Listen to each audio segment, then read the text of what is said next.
How to use YouTube custom end card animation. YouTube does not support a custom animation for end screen on the application.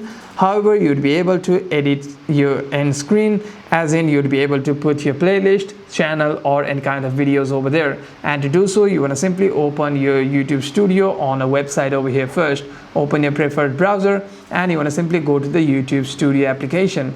Tap on Continue to Studio, and by doing so, your YouTube Studio will be opened here.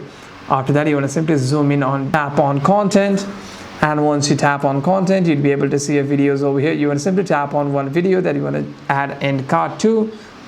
After that, you want to simply swipe on here and you'll be able to see an option called end screen. You can simply tap on this pencil looking icon over here or remove your end screen over here. Tap on save after you have made your changes, and by doing so, you'll have successfully edited your end card on YouTube Studio.